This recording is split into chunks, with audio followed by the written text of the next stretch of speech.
कारण वारकरी संप्रदाय हा जगातला एकमेव संप्रदाय असा आहे की त्या संप्रदायाकडे अजून पवित्रतेनं बघितलं जातं. मी 2016 साली दुबईला गेलो होतो आणि दुबईला म्हणजे तिथं एक जुबेल पार्क आहे. त्या जुबेल पार्कवर आत्तापर्यंत महाराष्ट्राच्या परंपरेतनं कीर्तन आणि प्रवचन झालं नव्हतं. तिथे एक कीर्तन करण्याचा योग आला मला. संपूर्ण पृथ्वी तलावर माणूस म्हणून जो आहे, माणूस म्हणजे ते स्त्री असू द्या पुरुष असू द्या, जो मानव म्हणून आहे त्याला जीवनामध्ये फक्त दोनच प्रश्न आहेत. अगदी इंग्रजीमध्ये त्याला आपण म्हणतो हाऊ टू लिव्ह आणि व्हाय टू लिव्ह. संत कोणी होऊ शकत नाही, पण संतांचे जे सांगितलेले आहे ते जास्तीत जास्त विचार आचरणात आणण्याचा प्रयत्न त्यांनी करावा. नमस्कार मित्रांनो, आजच्या या नवीन व्हिडिओमध्ये तुम्हा सर्वांचं पुन्हा एकदा स्वागत आहे. आपण बऱ्याच मुलाखती घेत आलेलो आहोत आणि आज एक वेगळी मुलाखत असणार आहे. आज आपल्यासोबत असणार आहेत एक कीर्तनकार, कीर्तनकार जे आहेत कुमटे या गावातील, ज्यांचं नाव आहे हरिभक्त पारायण सुहास महाराज फडतरे. ते आपल्यासोबत आज असणार आहेत. मित्रांनो, हजारो लोकांच्या मनाला स्पर्श करून त्यांनी त्यांच्या जीवनाला एक दिशा देण्याचं काम केलेलं आहे. संपूर्ण त्यांचा आपण प्रत्येकाचे संघर्ष बघत असतो, पण आज एक कीर्तनकार म्हणून त्यांचा जो जीवनातील संघर्ष आहे तो आपण आज जाणून घेणार आहोत. काही प्रश्न आपण त्यांना विचारणार आहोत. तर चला आपण आजच्या या मुलाखतीला सुरुवात करूया. महाराज नमस्कार. रामकृष्ण हरी. तर सुरुवात मला सांगा की जसं की मी तुमचं नाव ऐकलं हरिभक्त पारायण सुहास महाराज फडतरे, पण त्याच्या आधी तिथे डॉक्टर पण लिहिलेलं आहे. त्याचा मला अर्थ सांगा, म्हणजे कशी सुरुवातीची झाली? तसं पाहायला गेलं तर मी वैद्यकीय पदवीधर आहे. आयुर्वेद भिषक नावाचा एक ग्रॅज्युएटेड कोर्स होता, तो कोर्स मी केला आणि त्यानंतर मग मी दवाखाना भाड्यामध्ये काढला. जनसेवाच्या आमचे वडील डॉक्टर होते आणि त्यांची इच्छा होती की मी डॉक्टर व्हावं म्हणून. पण दवाखाना चालू करायचा त्यावेळेला मला भाड्यामध्ये अशाच लोकांची संगत मिळाली की ते भजन गायक असायचे, ते वादक असायचे, ते वाचक असायचे, ते साधक होते चांगले, निके वारकरी. आणि त्यांच्यामुळे मी पहिल्यांदा भजन शिकलो, टाळ कसे वाजवावेत. त्याच्या अगोदर मी माळ घातलेलीच होती. कीर्तनकाराला माळ आवश्यक असते आणि मी पुढं कीर्तनकार होईन मला माहीत नव्हतं. मी म्हणजे त्यावेळेला अनभिज्ञ होतो. पण मी आपले माझा व्यासंग म्हणून मी ज्यावेळेला मेडिकल कॉलेजला होतो त्यावेळेला सुद्धा मधल्या वेळेचा अभ्यास म्हणून मी संत वाङ्मयाचा अभ्यास करायचो. संत महामानवांचे विचारांचं जे काय कादंबऱ्या असतील असे वाचायचो. तुकोबारायांचे असेल, छत्रपती शिवाजी महाराजांचा असेल, छत्रपती संभाजी महाराजांचा इतिहास असेल, किंवा कुठलेही महामानव डॉक्टर बाबासाहेब आंबेडकर असतील, किंवा कुठलेही संत नामदेवराय असतील, ज्ञानोबाराय असतील, ह्या सगळ्या संत वाङ्मयाचा महामानवांचा एक वाचन करणं हा एक माझा व्यासंग होता. आणि तो व्यासंग मला उपयुक्त पडला, कारण माझ्या दवाखान्यामध्ये असे लोक यायचे, ते साधक असायचे, वारकरी असायचे. आणि मग त्यांच्या संगतीमध्ये मी भजन शिकलो. मी हार्मोनियम वाजवायला शिकलो आणि भजन करता करता करता म्हणजे आता आपल्याला चांगलं भजन येऊ लागलं. मी क्लास लावले आणि क्लास लावल्यानंतर मग क्लासमध्ये क्लासिकल भजन शिकलो. भजन म्हणजे रागदारी वगैरे असं. पण ते नुकतीच सुरुवात होत असताना मला काय एका गावामध्ये चिलेवाडी नावाचं गाव आहे, तिथल्या आपले अतिशय प्रेमळ लोक आमचे, म्हणजे माझ्यावर प्रेम करणारे, आम्ही त्यांच्यावर प्रेम करणारे. त्यांनी मला आग्रह केला की म्हणले काही करून तुम्ही आमच्या गावामध्ये प्रवचन करा. आता मी लहानपणी नाटकामध्ये किंवा कल्लापथकामध्ये भूमिका करायचो, त्यामुळं मला जे सभाधीटपणा जो म्हणतो आपण किंवा डिबेटिंग वक्तृत्व म्हणतो ती एक कला होती माझी आणि ती नेमकी त्यावेळेला मला उपयोगी पडली. मग मी पहिलं प्रवचन करताना मी अभ्यास केला. अनेक अभंग पाठ होते, पुन्हा संत वाङ्मयाचा अभ्यास करत बसायचो. पेशंट दुपारच्या वेळेत पेशंट नसले की मी माझ्या टेबलवर ज्ञानेश्वरी असायची, तुकोबारांची गाथा असायची, नामदेवरायांची गाथा असायची, मी उपलब्ध केले. मग त्या प्रवचनाच्या निमित्तानं मी अभ्यास करू लागलो आणि पहिलं प्रवचन मी चिलेवाडीत केलं. आणि त्याच्यानंतर मी वैद्यकीय सेवा करत करत माझा भजन व्यासंग वगैरे जोपासत होतो. पण अचानकपणे तिथल्या एका गावामध्ये 1994 सालची गोष्ट आहे, त्या गावामध्ये सप्ताह सुरू होता आणि मी त्यावेळेला दवाखान्यात बघून आपलं कीर्तनाला जायचं म्हणून गेलो होतो. तर तिथं तो वक्ता आला नव्हता. त्या लोकांनीच आपला विचार केला की आता डॉक्टरांनाच आपण कीर्तनाला म्हणजे प्रवृत्त करूया. माझ्याकडे आल्यानंतर मी म्हणलं माझी तयारी नाही म्हणली काय अडचण नाही, तुम्ही प्रवचन सुंदर करता, गायन सुंदर करता, प्रवचन अधिक गायन बरोबर कीर्तन म्हटले. त्यांनी मला म्हणजे दुसरे लोकांची कपडे आणली, मला धोतर नेसायला येत नव्हतं, फेटा गुंडायला येत नव्हता, मग दुसऱ्याने फेटा गुंडला, दुसऱ्या धोतर, तिसऱ्याचा शर्ट, अशी त्यांनी जमवाजमवी केली. म्हणजे आमचं एक अतिशय सुंदर असं म्हणजे त्यावेळेला म्हणजे भजनी मंडळ होतं ना, आम्ही एकमेकासाठी झटणारे, एकमेकाला प्रेरणा देणारे अशा पद्धतीची ती लोक होती. मग त्यांनी मला उभं केलं कीर्तनाला. मला साधारणपणे आता ह्याचा व्यासंग असल्यामुळे मला माहिती होतं कीर्तनामध्ये कुठलं भजन कुठं म्हणायचं, ज्ञानोबा तुकोबा कुठं म्हणायचं, मध्ये विठोबा रुक्माई भजन कुठं म्हणायचं, हे माहिती असल्यामुळं मी पहिल्या कीर्तनामध्ये अगदी अजिबात अडखळलो नाही. 2.5 तास मी कीर्तन केलं. नामदेवरायांचा अभंग आहे, संत संगतीचे काय सांगू सुख, हे माझं पहिलं कीर्तन झालं. आणि 1994च्या त्या दिवसाला मी पहिलं कीर्तन केल्यानंतर मग माझी भूक वाढू लागली. आणि त्यानंतर एक 5-6 कीर्तन झाल्यानंतर मला या संपूर्ण महाराष्ट्रात प्रसिद्ध असलेले अकबराबा शेख कुशीकर म्हणून मुस्लिम कीर्तनकार, त्यांचा मला संघ मिळाला, सहवास मिळाला. मग मी असा विचार केला की त्यांच्याकडे आपण शिकायचं. त्यांनी आम्हाला काय असं सांगितलं की तुम्ही हे अभंग वाचा, ज्ञानेश्वरी वाचा, हरिपाठ, काकड आरती कीर्तन करायला आली पाहिजे, कारण ती एक म्हणजे मूळ सूचीसहित आहे. कीर्तनकाराला हरिपाठ आला पाहिजे, काकड आरती आली पाहिजे, त्यांनी ज्ञानेश्वरी वाचन केलं पाहिजे, भागवत वाचन केलं पाहिजे, तुकोबारांची गाथा वाचली पाहिजे, पंढरपूरची वारी केली पाहिजे. हे असेल तर तुम्ही कीर्तन करू शकता. असं ज्यावेळेला मला त्यांनी थोडंसं बंधन घातलं, एक नैतिक बंधन किंवा ते असायलाच लागतं त्या सूचीबंधनामध्ये. आणि मग मी त्यामध्ये वाहत गेलो. आणि मग तुकोबारांच्या पालखी सोहळ्यात मी 1995 सालापासून वारकरी म्हणून चालायला सुरुवात केली. ते अद्याप चालतोय मी. पण त्या वारीमध्ये मी म्हणजे स्वतः वाहूनच घेतलं की आता मला कीर्तनकार व्हायचं आहे किंवा माझा अभ्यास वाढला पाहिजे. मला कीर्तनकार व्हायचं याच्यापेक्षा माझा अभ्यास वाढला पाहिजे, मला असं म्हणजे प्राप्त करून घेता आलं पाहिजे. आणि मग संत वाङ्मयाचा अभ्यास करत करत करत करत मला असं वाटू लागलं मग महामानवांचा सुद्धा आपल्याला म्हणजे स्पर्श असला पाहिजे. की आपण ज्यावेळेला प्रबोधन करायला गेलो किंवा कीर्तनामध्ये एखादा दाखला द्यायचं म्हटलं तर आता अलीकडच्या काळामध्ये सुशिक्षित लोकांना अलीकडचे दाखले दिलेले आवडतात. म्हणजे उदाहरणार्थ मी जर एखाद्या वेळेला एखाद्या प्रबोधनाच्या कार्याच्या माध्यमातून नाना पाटलांचं जर उदाहरण दिलं तर ते एक प्रेरक आहे, ते एक चांगलं कार्य आहे ते. किंवा कर्मवीर भाऊराव अण्णांचं, संत गाडगेबाबांचं असेल किंवा डॉक्टर बाबासाहेब आंबेडकरांचा असेल, महात्मा ज्योतिबा फुल्यांचा असेल, की त्यांनी समाजाभूमिक काम केलेलं आहे. त्यांचे दाखले द्यायला काय हरकत आहे असे माझ्या बुद्धीला हे झालं. त्यामुळे मी महामानवांचा पण अभ्यास करू लागलो. तथा गौतम बुद्धावर अभ्यास केला मी, पुन्हा पैगंबरांच्यावर मी जरा अभ्यास करतो. म्हणजे माझ्याकडे आता सध्या भरपूर सिलेबस उपलब्ध आहे की मी ज्या वेळेला म्हणजे अगदी सावित्रीबाई फुले असतील त्यांच्यावर सुद्धा मी बोलू शकतो. आणि मला असं वाटलं की आपण एक प्रबोधनकार म्हणून आपल्याला ते असलं पाहिजे. आपल्याला कधी दाखले देता आले पाहिजे, त्यांचं जीवन कार्य बघितलं पाहिजे. हा समाज उन्नत करण्यासाठी या सगळ्यांनी आपलं आयुष्य समर्पित केलेलं आहे. आणि मग त्यांनी काय काय संघर्ष केलेला आहे तो आपल्याला सुद्धा आकलित व्हावा म्हणून मी त्याचाही अभ्यास केला, संत वाङ्मयाचा अभ्यास करू लागलो. आणि मग त्याची भूक वाढत गेली माझी. तुम्ही डॉक्टर ही पदवी मिळवली, मग त्या पदवीचं पुढं काय झालं? नाही, ती पदवी आहे मला अजून, पण मी नंतर काय आहे, मी ज्या वेळेला भाडल्यामध्ये 22 वर्ष प्रॅक्टिस केलं आणि त्यावेळेला जनसेवेच्या माध्यमातून आपलं जनसेवा म्हणूनच मी करत व्यासंग जोपासत आपलं हे करायचो. पण आमचे वडील जर कुमठ्यामध्ये डॉक्टर होते, मग त्यांना जरा आजार निर्माण झाल्यानंतर त्यांचा दवाखाना पुढे रन करावा म्हणून मी भाडळे सोडून इथं आलो. आणि इथं एक 4 ते 5 वर्ष मी प्रॅक्टिस केलं. परंतु माझं तोपर्यंत प्रवचन, कीर्तन आणि व्याख्यान ह्याचा म्हणजे झंझावात इतका संपूर्ण जवळजवळ महाराष्ट्राच्या बाहेर झाला होता. त्यामुळे मला निमंत्रणं भरपूर यायची. पण मी ते टाळू शकत नव्हतो आणि हे सोडू शकत नव्हतं. अशा द्विधामध्ये होतो. 2-3 वर्ष मला फार त्रास झाला, कारण हे आणि ते बघायचं म्हणजे फार मोठी कसरत होती. तर पेशंटला औषध उपचार केलं तर त्याची सर्वस्वी जबाबदारी आपल्यावर असते. आणि जर आपण औषध देऊन जर गेलो बाहेर तर पेशंट मे बी काही त्याला साईड इफेक्ट असतात, त्याचे ॲलर्जन्स असतात, त्याला काय होऊ शकतं, त्याला रिॲक्शन येऊ शकते. सर्वस्वी ते डॉक्टरची जबाबदारी असते.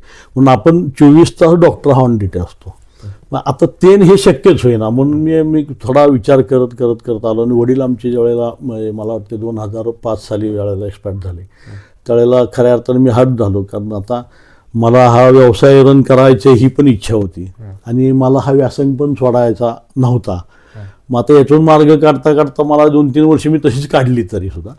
पण पुन्हा मग हा व्यासंग मी निवडला आणि मग थोडंसं वैद्यकीय सेवा म्हणून मी बाजूला राहिलो. कारण आता वैद्यकीय सेवेतून माझ्या गरजा किती, मी वारकरी म्हणून माझ्या गरजा फार थोड्या. मला काय एखादी कोप असली मी तिथं राहू शकतो, हातावर 1-2 भाकरी असल्या सकाळी संध्याकाळी संपला विषय.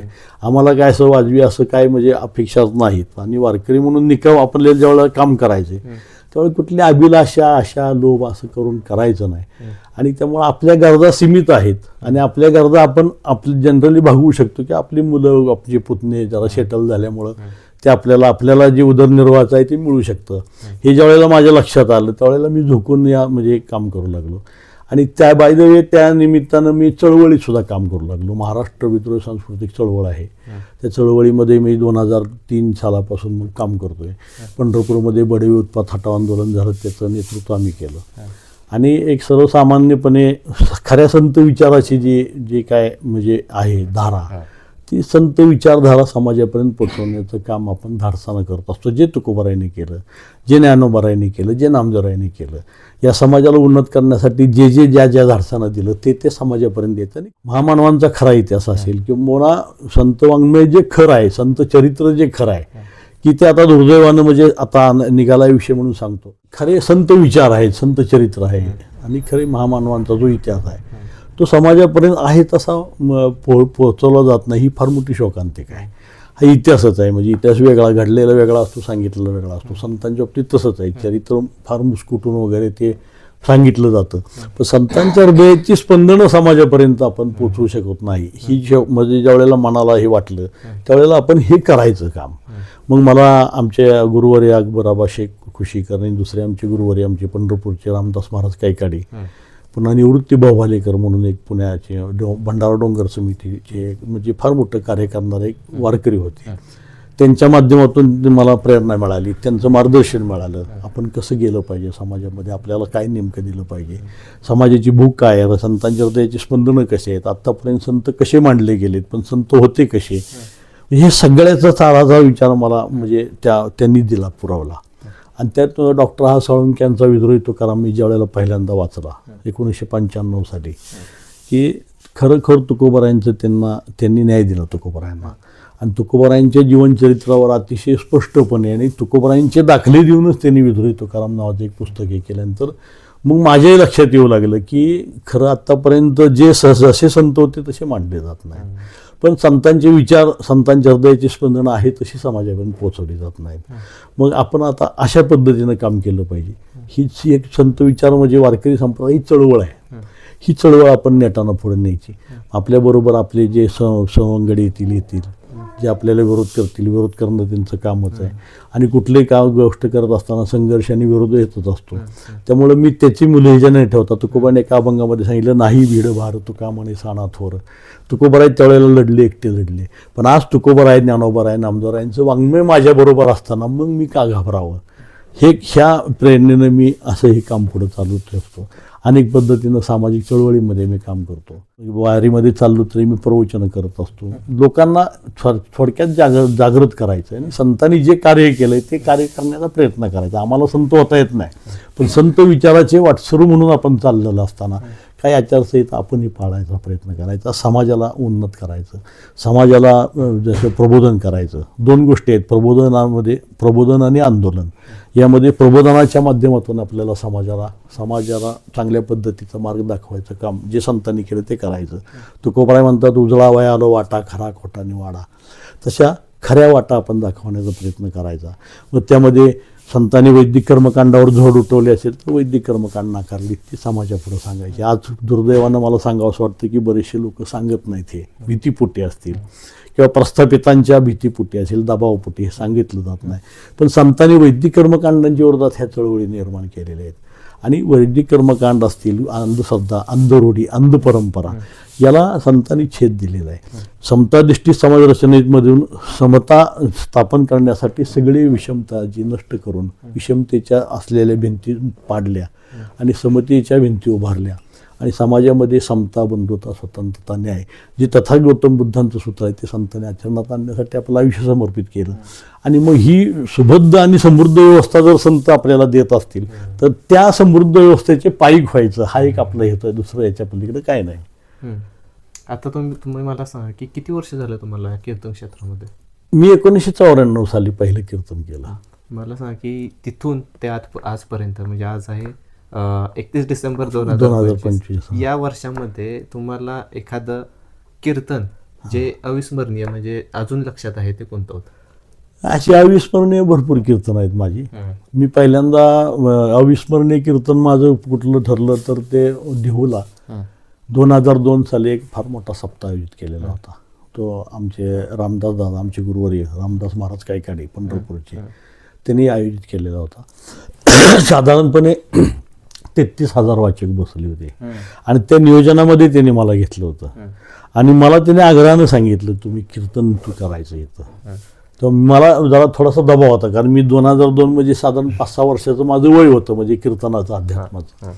तर नाही म्हटले तू हे केलं पाहिजे, एवढं तू केलेलं आहे, 2-4 वाचक आणलीस आणि एवढी मोठी मदत करतोस, मला 6 महिने झालं तू माझ्याशी म्हणजे या कार्यासाठी वाहून घेतलेलं आहे, तर हे मी तू कीर्तन केलं पाहिजे माझा आग्रह आहे.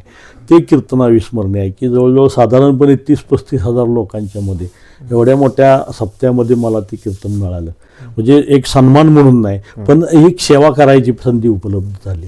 आणि असे म्हणजे अनेक कीर्तनामध्ये दुसरं एक कीर्तन मला आता रायगडाच्या पाचाडला जे जिजाऊ समाधीजवळ जे झालं की त्याच्यामध्ये जिजाऊ समाधीवर कीर्तन कधी झालं नव्हतं आणि ते एक माझं अविस्मरणीय कीर्तन आहे.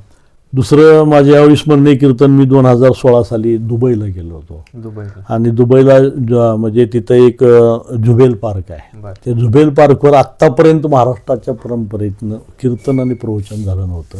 तिथं एक कीर्तन करण्याचा योग आला मला. म्हणजे अशी अनेक कीर्तन आहेत की ते माझ्या म्हणजे बाहुलेले आहेत कीर्तन मला. त्यामुळं मला असं वाटतं की मी धन्य झालो.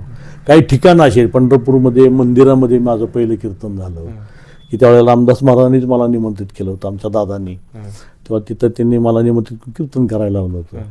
ते एक म्हणजे असे अनेक कीर्तन आहेत ते माझ्या मनामध्ये कायमस्वरूपी म्हणजे घर करून आहेत आणि मी ती कधी विसरू शकणार नाही. आणि सगळ्यात दुसरं एक आणखी एक कीर्तन महत्त्वाचं की मी पहिलं ज्या वेळेला कीर्तन केलं ते नागेवाडी नावाचं गाव आहे भाडळे, कोरेगाव तालुक्यात भाडळे नावाचं गाव आहे. भाडल्याखाली नागेवाडी म्हणून आहे. तर त्या लोकांनी मला नागेवाडीतल्या लोकांनी परिसरातल्या लोकांनी उभं केलं ते कीर्तन आहे ना ते मला कायमस्वरूपी आठवतं आणि ते लक्षात राहतं. आणि त्याचं स्मरण म्हणून मी त्याच दिवशी म्हणजे चैत्र महिन्याच्या 3ऱ्या दिवशी म्हणजे पाडवाच्या 3ऱ्या दिवशी माझी तिथं सेवा असते. तो सप्ताह पाडव्याला सुरू असतो आणि तो 3रा दिवस होता. मी 3ऱ्या दिवशी कायम सेवा मी तिथं ठेवलेली आहे की मी निरपेक्ष म्हणजे तिथं श्रीफळ सुद्धा माझी अपेक्षित नसतं. ते त्या गादीनं मला हे दिलं आणि तिथं मी प्रारंभ केला की माझी नैतिक जबाबदारी आहे की मी ह्याला विसरणार नाही. ते एक माझं अविस्मरणीय कीर्तन माझ्या आयुष्यातलं मी पहिलं केलेलं. आता जे नवीन कीर्तनकार येतात म्हणजे कीर्तन क्षेत्रामध्ये नवीन पाऊल ठेवतात त्यांना जर उतरायचं असेल तर त्यांनी कोणती गोष्टीची काळजी घेतली पाहिजे? म्हणजे कीर्तन करताना कोणत्या गोष्टीची सहसा काळजी घेतली पाहिजे? काय माहिती आहे का, संत विचारामध्ये भरपूर संतांनी एक लिखित आचारसंहिता माणसाला दिलेली आहे समाजाला. म्हणजे मानवजात म्हणून आहे त्याला जर उन्नत करण्यासाठी त्यांची जी आचारसंहिता आहे त्यामध्ये ती आचारसंहिता म्हणजे संत विचार हीच आचारसंहिता. तुकोबांची गाथा ही एक आचारसंहिता, ज्ञानोबांची ज्ञानेश्वरी एक आचारसंहिता. आणि त्या आचारसंहितेमध्ये जसं सांगितलं कारण वारकरी संप्रदाय हा जगातला एकमेव संप्रदाय असा आहे की त्या संप्रदायाकडे अजून पवित्रतेनं बघितलं जातं आणि ते पावित्र्य टिकवण्यासाठी संतांनी जे आचरणात आणण्याचा आपल्याला सांगितलेलं आहे त्याचा आणण्याचा प्रयत्न करावा.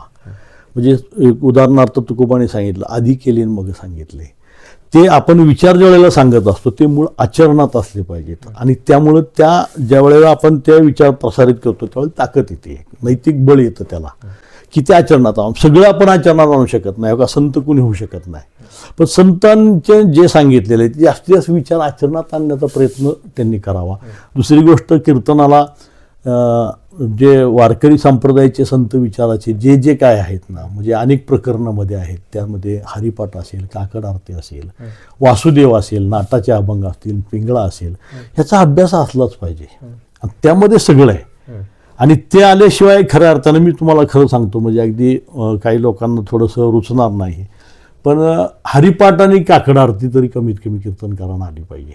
अलीकडच्या काळात काही कीर्तनकार म्हणजे मला कोणाला म्हणजे त्याच्या त्रुटी दाखवायच्या नाहीत किंवा त्या ह्याच्याशी नाही. फक्त एक मला असं वाटतं की कीर्तनकारांना सुद्धा हरिपाठ येतो का नाही जरा शंका, अशी लोकांच्या म्हणजे चर्चा आहे आणि काही काय अनुभव पण असेल, मला त्याच्याबद्दल बोलायचंच नाही. पण हरिपाठ आलाच पाहिजे, काकड आरती आलीच पाहिजे, पंढरपूरची वारी केलीच पाहिजे, नित्यनेम आहे तो केलाच पाहिजे, वाचन केलंच पाहिजे, ज्ञानेश्वरी वाचलीच पाहिजे, गाथा वाचलीच पाहिजे. आणि हे जर तुम्ही जर श्रद्धेनं करत असाल तर त्याच्यामुळं काय होतं, समाज प्रबोधनाला एक तुम्हाला वेगळं म्हणजे एक ताकद निर्माण होते, एक नैतिक बळ तयार होतं. आणि मग त्यामध्ये तुम्ही निके म्हणून त्यात उतरला जाता. पण निव्वळ व्यवसाय म्हणून याच्याकडे जर बघत असाल तुम्ही तर ते फार चुकीचं आहे. आता तुम्ही एवढ्या वर्ष कीर्तन सेवेमध्ये काम केलं, तर एवढ्या वर्षामध्ये तुम्हाला संघर्ष काय काय असतो, एखादा कीर्तनकार जर असेल संघर्ष काय काय असतो जीवनात, म्हणजे जो नवीन तरुण या कीर्तन क्षेत्रात येत असेल तर त्याला पण हा सल्ला फायदेशीर ठरेल? संघर्ष म्हणजे कसं आहे की सगळ्यात महत्त्वाचं म्हणजे आपण जी तारीख आपल्याला जी मुकरर केलेली आहे त्या तारखेला कुठल्याही परिस्थितीत गेलं पाहिजे. पुन्हा दुसरी गोष्ट, तिथे गेल्यानंतर त्यांचा जो काय त्यांच्या पद्धतीनं जे काय श्रद्धेनं केलं पाहुणचार असेल तो आनंदानं स्वीकारायचा. म्हणजे मला हे नको ते नको असं करू नये कधी.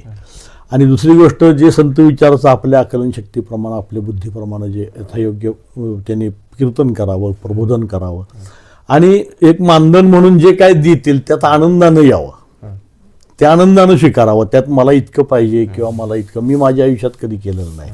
म्हणजे मी माझ्या वडिलांनी मला त्यावेळेला सांगितलं होतं, कीर्तन क्षेत्रात परमार्थ क्षेत्रात तुम्ही काम करताय तर म्हणले ज्यावेळेला लोकांनी असं केलं तर असं करा, म्हणजे जर देऊ केलं तर हात पसारा, आणि जर हातच पसरायचा असेल तर हे करू नका, आपलं दवाखाना कंटिन्यू करा, आणि उदरनिर्वाहाचं साधन म्हणून याच्याकडे तुम्ही खरं बघू नका.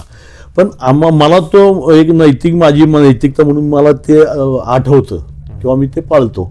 जनरली जे लोकांना अपेक्षित आहे किंवा संतांना अपेक्षित आहे त्या पद्धतीनं प्रबोधनकारांनी वागणं, कारण प्रबोधनकार एक फार मोठी जबाबदारीची व्यक्ती आहे. प्रबोधनकारांच्या काही जबाबदाऱ्या असतात, त्या जबाबदाऱ्या पाळणं अतिशय महत्त्वाचं आहे. आधी केले आणि मग सांगितले असं करावं, नाही तर काय होतं माहिती आहे का, नुसतं सांगायचं आणि करायचं वेगळं, हे मान्य नाही संतांना. आणि हे असं करत असतील तर संतांचे विचार करण्याच्या प्रबोधनाच्या पात्रतेचे आपण नाही असं समजावं. कारण परमार्थ हे वाघिणीचं दूध आहे, ते ज्याला पचेल त्यालाच पचत असतं. जर ते पचवलं ना तर खऱ्या अर्थानं मनुष्य गुरुगुरतो. एखाद्या श्रोत्याकडून तुम्हाला मिळालेली एखादी खास प्रतिक्रिया जी तुमच्या अजून आठवणीत आहे ती कोणती? नाहीत ना प्रतिक्रिया, म्हणजे असं की आपण समजा एखाद्या कीर्तनामध्ये एखादा मुद्दा जर बोललो किंवा संतांचं एखादं अभंग असेल, चुकतो ना मनुष्य, बोलताना चुकतो. पण कीर्तनामध्ये मर्यादा अशी असते की कीर्तनामध्ये ज्याला तो वाटलंय चुकलंय त्या श्रोत्यांनी मध्येच बोलायचं नसतं, ते कीर्तन संपल्यानंतर त्याला आणून द्यायचं असतं, लक्षात आणून द्यायचं असतं. मग असे काही ठिकाणी घडलं ना, म्हणजे आम्ही चुकलो नाही असं नाही, चुकतो मग कधी ओघामध्ये चुकून जातो किंवा विस्मरण सुद्धा होऊ शकतं. मग अभंग चुकला महाराज तुमचा, असं नाही अभंग असा आहे असा, म्हणजे त्यांनी करेक्ट सांगितला होता, माझ्याकडून तो चुकलेला होता असं त्यांनी सांगितलं, मला वाईट वाटायचं काय कारण नाही ना. कारण कुठलाही मनुष्य सर्वज्ञ नसतो ना, आणि संत वाङ्मय फार आघात आहे हो, त्यात कुणीही पूर्णत्वानं सर्वज्ञ नसतो, त्यामुळे चुकू शकतं. हे सर्वसाधारणपणे अशा प्रतिक्रिया आल्यानंतर आपण थोडासा त्याचा विचार करायचा, किंवा त्याला सांगायचं बाबा, एखादं शंका सुद्धा विचारतात. मला एका मुलाने शंका विचारली होती, तुम्ही हे मांडलेलं कसं आहे, तर त्याची शंका निरसन करायला मी लगेच घाई केली नाही. मी त्याला सांगितलं मला 8 दिवस दे, मी तुझा फोन नंबर दे, मग मी त्याच्यावर वाचन करतो. काय शंका विचारल्यानंतर आपल्याला माहीत नसतं, आपण सरळ माहीत नाही म्हणून सांगायचं. माहीत नाही सांगणं हा काही दोष नाही ना, आपण त्यात म्हणजे आपण कमी पडलो असं पण नाही, पण आपलं त्या अँगलनं त्याचं चिंतन झालेलं नसतं. असे मुलं काय मला काय वेळेला भेटले, बाबा असं तुम्ही हे बोलता, मग हे तुम्ही कसं चुकीचं आहे, पण हे तुम्ही बोलला हे कसं बरोबर आहे, आम्हाला जरा पटवून द्या. मग कीर्तन संपल्यानं मी त्यांना बाजूला घेऊन मी माझी भूमिका पटवून देतो की संत विचारात बाबा हे असं आहे. संत विचारात की कीर्तनामध्ये आता मध्यंतरी एका कीर्तनामध्ये मध्येच श्रोता उठला, खरं तर ते बंधनं पाळायला पाहिजे, पण तरी सुद्धा कीर्तनकारांनी सुद्धा आचारसंहिता पाळणं महत्त्वाचं आहे ना. कीर्तनकारांना तो अज्ञान आहे हो, तो श्रोता अज्ञान होता किंवा अज्ञान असतो, आणि तो अज्ञान आहे म्हणूनच आपल्याकडे आलेला असतो की आपल्याकडून काहीतरी मिळेल म्हणून. पण आपण त्या जबाबदारीने त्याला थोडी समजूत काढली पाहिजे, त्याच्या शंकेचं निरसन करण्याचा प्रयत्न केला पाहिजे.